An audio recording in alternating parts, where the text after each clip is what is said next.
दोस्तों, हैवेल्स का नाम सुनकर लगता है कि ये कोई विदेशी कंपनी है, लेकिन असल में यह ब्रांड इंडिया से ही बिलोंग करता है, जिसको हवेली राम के नाम से बनाया गया था। आज ये अपने प्रीमियम प्रोडक्ट के लिए जाना जाता है। आज जहां लॉयड, कार्बट्री, स्टैंडर्ड इलेक्ट्रिक जैसे फेमस ब्रांड को एक्वायर कर रखा है। लेकिन क्या आपको पता है, एक समय ये चाइना से सस्ता माल उठाकर उस पर हैवेल्स का ठप्पा लगाकर बेचा करते थे। एक सवाल जो सबके मन में खटकता है कि हैवेल्स को बनाने वाले तो हवेली राम थे, लेकिन उनकी पत्नी और बेटे की मौत के बाद उसकी ऑनरशिप कीमत राय गुप्ता के पास कैसे आई, और इन्होंने अपने घमंड में ऐसा क्या किया कि हैवेल्स डूबने की कगार पर पहुंच गया। सबसे बड़े सवाल में एक सवाल ये आता है कि हैवेल्स हर बार इतने बड़े कंगाली के दौर से हर बार बचकर वापस कैसे आया।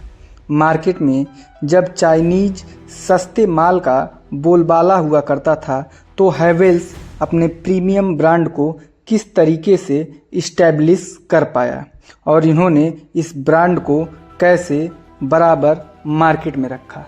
मार्च 2020 में हैवेल्स का रेवेन्यू 9,541 करोड़ रुपए था, जो मार्च 2024 में बढ़कर 18,798 करोड़ रुपए हो गया।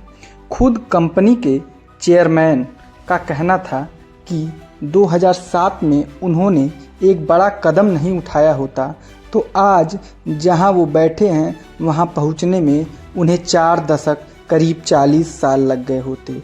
और आज उसी फैसले का नतीजा है कि हैवेल्स अपने प्रोडक्ट को लगभग विश्व के 70 देशों में एक्सपोर्ट करता है, जिसे हैवेल्स अन्य नामों से भी मार्केट में उतारता है।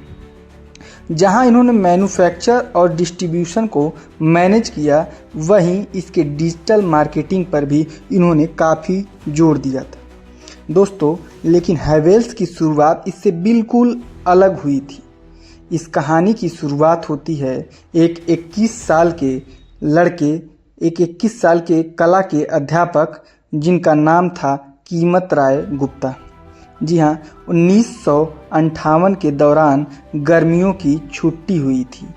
कीमत राय अपने चाचा के यहाँ दिल्ली आए हुए थे, जो गुप्ता जी एंड कंपनीज के नाम से दिल्ली के कीर्ति नगर में एक इलेक्ट्रॉनिक की दुकान चलाते थे। ऐसे में कीमत राय भी अपने खाली समय में अपने चाचा के दुकान पर उनके साथ जाने लगे। इसी बीच उनके चाचा को किसी काम के सिलसिले में दुकान छोड़कर बाहर जाना पड़ा। कुछ दिनों के लिए उन्होंने दुकान की जिम्मेदारी कीमत राय को सौंप दी। हालांकि चाचा थोड़े चिंतित भी थे कि ये नया लड़का व्यापार कैसे चला पाएगा और किस तरीके से इस व्यापार को मैनेज करेगा। लेकिन जब वो अपने वापस आते हैं तो देखकर हैरान रह जाते हैं कि दुकान का जो कारोबार है उसमें लगभग 3 गुने का इजाफा हो गया है, 3 गुना तक कारोबार बढ़ गया है। वो इससे इतना खुश होते हैं कि उन्होंने कीमत राय को अपना पार्टनर बनाने का ऑफ़र दे दिया। कीमत राय ने भी जल्दी से उस ऑफ़र को ठुकरा कर नहीं अपनी किस्मत को धोखा देना चाहते थे, बल्कि वो टीचर की नौकरी छोड़ के उस ऑफ़र को तुरंत एक्सेप्ट कर लेते हैं। दोनों मिलकर काम करने लगते हैं। इनका काम कुछ ऐसा था कि ये मैन्युफैक्चर से सामान को लेते थे और उसके बाद उसे वो रिटेलर तक पहुंचाते थे। लेकिन इस व्यापार में सबसे बड़ी समस्या ये थी कि जब रिटेलर को इनसे सस्ते दाम पर कहीं और सामान मिलता था तो वो इन्हें छोड़कर दूसरे से सामान ले लेते थे। हर बार नए रिटेलर को ढूंढना और उन्हें माल बेचना थोड़ा मुश्किल होता था, जिससे कीमत राय ज़्यादा प्रॉफिट मार्जिन भी नहीं रख पाते थे। इसके बाद कीमत राय को समझ आया कि जल्द ही कुछ नया करना होगा, जिससे वे बिजनेस के लॉसेस को कम कर सकते हैं और मार्केट में बने रह सकते हैं। इस सब से बचने के लिए इन्होंने अपने चाचा से डिस्कस किया, क्यों न हम खुद का मैन्युफैक्चर शुरू करें। लेकिन उनके चाचा ने कहा, जितना मिल रहा है उतने में ही खुशी रहो। चाचा ने हर एक इनके मुमकिन प्रयास को असफल कर दिया। फिर कीमत राय एक दिन लस्सी का एक गिलास लेकर अपने चाचा से कहते हैं कि आपको जितना भी चाहिए आप ले लीजिए, लेकिन मुझे ये दुकान चाहिए। और 90,000 रुपये में ये दुकान उनके चाचा उन्हें दे देते हैं। लेकिन काफ़ी सोच विचार के बाद जब ये दुकान उनके पास आती है तो वो इसे चलाने लगते हैं। लेकिन इन सब से अलग देश के दूसरे हिस्से में एक कहानी और चल रही थी, कहानी हवेली राम गांधी की। हवेली राम ने एक कंपनी की शुरुआत की थी और अपने नाम का थोड़ा मॉडिफाई करके उसका नाम हैवेल्स रखा था। हवेली राम बाहरी देशों से इलेक्ट्रॉनिक डिवाइस खरीदते और फिर उन पर अपने ब्रांड का ठप्पा लगाकर इंडिया में बेचा करते थे। उनका ये व्यापार बहुत कम समय में बहुत सक्सेसफुल हो चुका था और इस सक्सेस के पीछे का मेन कारण था इस कंपनी का ब्रांड नेम। इस नाम से एक और डच कंपनी मार्केट में थी जो बेहतर अप्लायंस बनाया करती थी, इसलिए लोगों में हैवेल्स जल्द ही अपनी जगह बनाने में कामयाब रहा। कुछ समय में ये फैक्ट्री बनाकर खुद को मैन्युफैक्चर करने लगे। हवेली राम का यह बिजनेस बहुत अच्छा चल रहा था, लेकिन तभी कुछ ऐसा हुआ कि सोने के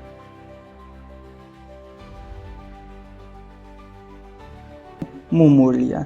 दरअसल हवेली राम की पत्नी, जिनसे वे बहुत प्यार करते थे, उनकी मौत हो गई, जिससे वे गहरे सदमे में चले गए। इससे पहले कि वे इस सदमे से बाहर निकल पाते, इनके इकलौते बेटे ने आत्महत्या कर ली। इसके बाद तो उनका संसार ही उजड़ गया। इन हादसों के बाद हवेली राम इतने डिप्रेशन में आ गए कि उन्हें काम काज का होश ही नहीं रहता था। धीरे धीरे कंपनी लॉस में जाने लगी और उसकी रेपुटेशन खराब होने लगी। कई लोगों ने उन्हें सुझाव दिया कि इससे पहले कि हैवेल्स को बंद करने की नौबत आ जाए, इसे बेच देना ही ठीक रहेगा। अब दोस्तों, यह खबर पहुंचती है कीमत राय के पास, क्योंकि कीमत राय हैवेल्स का डिस्ट्रीब्यूटर पहले से ही थे, इस कंपनी के महत्व को समझते थे। वे फौरन इसे खरीदने का निर्णय कर लेते। बस इंतज़ार था मौके का और उन्होंने हैवेल्स के मैनेजर के साथ मीटिंग फिक्स करी और 7 लाख रुपए में इस डील को साइन कर लिया। आपको यह रकम आज छोटी लग रही होगी, लेकिन उस समय यह बहुत बड़ी रकम हुआ करती थी। कीमत राय ने यह डील तो साइन कर ली, लेकिन उनके पास इतने पैसे नहीं थे। अब वो सोच में पड़ गए कि इतने सारे पैसे के इंतजाम कैसे होंगे। रही बात डील की, तो वो इस गोल्डन चांस को छोड़ना नहीं चाहते थे। इसलिए उन्होंने दोस्त और रिश्तेदार से पैसे लेकर 1971 में हैवेल्स के ब्रांड नेम को खरीद लिया। यहाँ ध्यान देने वाली बात यह है कि इन्होंने 7 लाख रुपए में पूरी कंपनी नहीं, सिर्फ हैवेल्स का ब्रांड नेम खरीदा था। लेकिन सवाल यह है कि इतना अमाउंट सिर्फ ब्रांड नेम के लिए देना क्या सही था? इसका जवाब था, अगर कीमत राय नई कंपनी खड़ी करते तो उसे चलाने में कम से कम 10-15 साल का समय लग जाता और मार्केट बनाने में उसे टाइम लगता। लेकिन कीमत राय ने ब्रांड तो खरीद लिया था, लेकिन प्रोडक्ट नहीं थे। इसके लिए उन्होंने बाहर के देशों से प्रोडक्ट लाकर उस पर ब्रांड का ठप्पा लगाकर बेचने शुरू कर दिया। 5 वर्षों में धीरे धीरे उन्होंने खूब पैसा कमाया और साल 1976 में उन्होंने अपना पहला मैन्युफैक्चर सेटअप दिल्ली के कीर्ति नगर में स्थापित कर लिया। इस प्लांट में वे वायर, स्विच, MCB कई अलग अलग तरह के इलेक्ट्रॉनिक उपकरण बनाने लगते हैं। सन 1980 में दिल्ली के तिलक नगर में उनका दूसरा सेटअप शुरू होता है।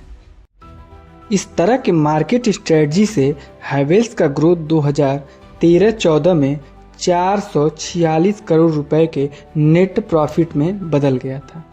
इसके अलावा सितंबर 2014 में कीमत राय को फोर्ब्स की सूची में भी जगह मिली। वे भारत के 48वें सबसे अमीर व्यक्ति का खिताब पाने वाले थे। इस तरीके से ये जर्नी रही हैवेल्स की।